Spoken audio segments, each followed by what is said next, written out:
আসসালামু আলাইকুম ওয়া রাহমাতুল্লাহি ওয়া বারাকাতুহু। ইন্নাল হামদালিল্লাহ ওয়াসসালাতু ওয়াসসালামু আলা রাসূলিল্লাহ ওয়া বা'দ।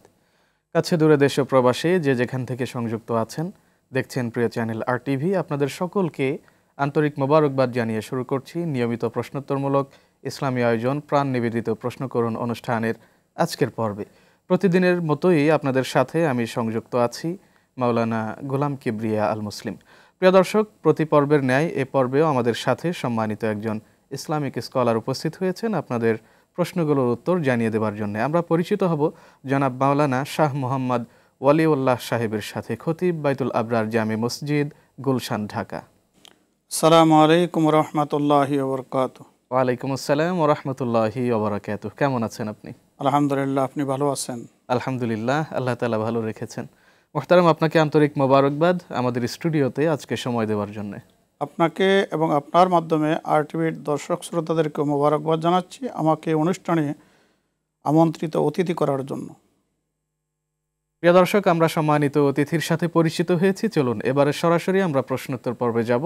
তবে তার পূর্বে জানিয়ে দিচ্ছি, কোরআন এবং সুন্নাহর আলোকে যদি কোনো প্রশ্ন আপনার জানার থাকে তাহলে সরাসরি আরটিভিতে স্ক্রিনে দেখানো নাম্বারে কল করে আপনার প্রশ্ন আমাদেরকে জানাতে পারেন, এবং ফেসবুকে সম্প্রচারের সঙ্গী হতে সরাসরি সার্চ করুন www.facebook.com/rtvonline, এবং সেই সাথে সাথে আমাদের অনুষ্ঠানমালা পরবর্তীতে পেতে সাবস্ক্রাইব করুন www.youtube.com/rtvislamicshow। প্রিয় দর্শক, চলুন এবারে তাহলে আমরা প্রথম যে প্রশ্নটি পেয়েছি অনলাইনের মাধ্যমে,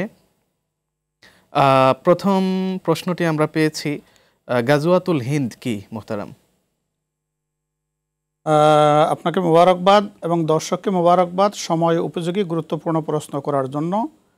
কিয়ামত পর্যন্ত এই পৃথিবীতে যা যা ঘটবে রাসূলুল্লাহ সাল্লাল্লাহু আলাইহি সাল্লাম তা ভবিষ্যৎবাণী করে গিয়েছেন। তার মধ্যে একটি হলো গাজওয়াতুল হিন্দ তথা হিন্দুস্তানের বিরুদ্ধে যুদ্ধ। রাসূলুল্লাহ সাল্লাল্লাহু আলাইহি সাল্লাম এই প্রসঙ্গে বলেছেন, হযরত আবু হুরায়রা রাদিয়াল্লাহু তাআলা থেকে বর্ণিত যে ওয়াদানা রাসূলুল্লাহ সাল্লাল্লাহু আলাইহি ওয়াসাল্লাম গাজওয়াতুল হিন্দ ফাইন আদরাকতুহা উনফিকু ফিহা নাফসি ওয়া মালি ওয়াইন কুতিলতু কুনতু আফদালা শুহাদা ওয়াইন রাজাতু ফাআনা আবু হুরায়রাতাল মুহাররা। হযরত আবু হুরায়রা রাদিয়াল্লাহু তাআলা থেকে বর্ণিত, রাসূলুল্লাহ সাল্লাল্লাহু আলাইহি ওয়াসাল্লাম সাহাবায়ে কেরামদের কাছ থেকে অঙ্গীকার করেছেন, ওয়াদা নিয়েছেন যে গাজওয়াতুল হিন্দের বিষয়ে তথা হিন্দুস্তানের বিরুদ্ধে যে যুদ্ধ হবে মুসলমানদের সেটার বিষয়ে। সেখানে আল্লাহ রাসূল সাল্লাল্লাহু আলাইহি ওয়াসাল্লাম আবু হুরায়রা রাদিয়াল্লাহু তাআলাকে বলেছেন যে আবু হুরায়রা, যদি তুমি কখনো গাজওয়াতুল হিন্দ তোমার হায়াতি দশায় পাও তাহলে তুমি তোমার জান মাল গাজওয়াতুল হিন্দের জন্য ব্যয় করবে। আর ওয়াইন কুতিলতু কুনতু আফদালা শুহাদা, গাজওয়াতুল হিন্দের বিরুদ্ধে যারা লড়াই করে শহীদ হয়ে যাবে তারা হবে পৃথিবীর সর্বশ্রেষ্ঠ শহীদ।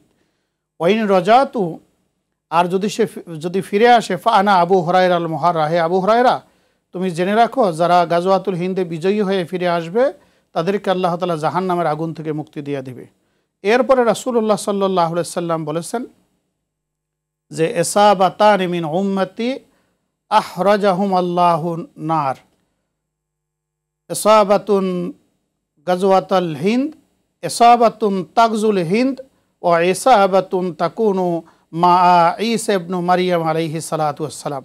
আল্লাহর হাবিব বলেছেন আমার উম্মতের দুইটি দলকে আল্লাহ রাব্বুল আলামিন জাহান্নামের আগুন থেকে মুক্তি দিয়ে দেবে।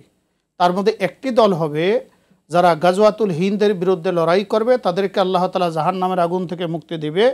আরেকটা দল হলো পৃথিবীতে যখন দাজ্জাল আসবে, দাজ্জালের বিরুদ্ধে ঈসা আলাইহিস সালাতু ওয়াস সালামের নেতৃত্বে যে যুদ্ধ হবে, ঈসা আলাইহিস সালাতু ওয়াস সালামের সঙ্গী সাথী যারা ওই যুদ্ধে থাকবে আল্লাহ রাব্বুল আলামিন তাদেরকেও জাহান্নামের আগুন থেকে মুক্তি দিয়ে দিবে। এটা হলো গাজওয়াতুল হিন্দ।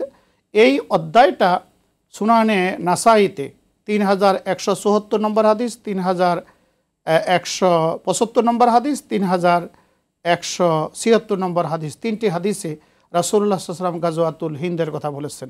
এই জন্য প্রত্যেকটি মুসলমানদের অন্তরে গাজওয়াতুল হিন্দ তথা হিন্দের বিরুদ্ধে যুদ্ধ লালন করা দরকার। যে মোহতারাম, একটি বিষয় হলো অনেক সময় গাজওয়াতুল হিন্দ কখন শুরু হবে বা কোন সময় শুরু হতে পারে এই সময়টার ব্যাপারে জানার আগ্রহ অনেকের মধ্যেই দেখা যায়। তো এরকম কি কোনো নির্দেশনা হাদিসে রয়েছে? এরকম কোনো নির্দেশনা হাদিসে আসছে কিনা সেটা আমার জানা নেই, তবে রাসূলুল্লাহ সাল্লাল্লাহু আলাইহি ওয়াসাল্লাম গাজওয়াতুল হিন্দের কথা বলেছেন যে কেয়ামতের আগে গাজওয়াতুল হিন্দ হবে, সেই গাজওয়াতুল হিন্দের বিরুদ্ধে মুসলমানরা যুদ্ধ করবে এবং গাজওয়াতুল হিন্দে মুসলমানেরা জয়লাভ করবে এবং হিন্দ তথা ভারত পরাজিত হবে সেই যুদ্ধে। জি মোহতারাম, আমাদের কাছে একটা ফোন আছে, আমরা ফোন নিচ্ছি। আসসালামু আলাইকুম ওয়া রাহমাতুল্লাহ। কে আছেন আমাদের সাথে? ওয়ালাইকুম আসসালাম ওয়া রাহমাতুল্লাহ। জি প্রশ্ন করুন, শুনতে পাচ্ছি আমরা। জি হুজুর, আমি রানী সুলতান আবুদা থেকে। জি বলুন। প্রশ্ন হচ্ছে, আমাদের মুসলমানের বিবাহর ক্ষেত্রে মোহরানা কতটুক, সর্বোচ্চ কত বাঁধা উচিত আর সর্বনিম্ন কত বাঁধা? জি এটা এই নিয়ে যদি হুজুর বলতো। জি সাথেই থাকুন, আমরা জানাবো ইনশাআল্লাহ তাআলা। জি মোহতারাম, শুনেছেন নিশ্চয়ই। বিয়ের মহারণা সর্বনিম্ন এবং সর্বোচ্চ কতটুকু নির্ধারণ করা উচিত? প্রথম আমাদের জানা দরকার একটি বিবাহ সংগঠিত হওয়ার জন্য 4টি শর্ত। একটা হলো ইজাব, দ্বিতীয় নম্বর কবুল, 3 নম্বরে মহারণা, 4 নম্বরে সাক্ষী। এই 4টি হলো বিবাহের জন্য শর্ত।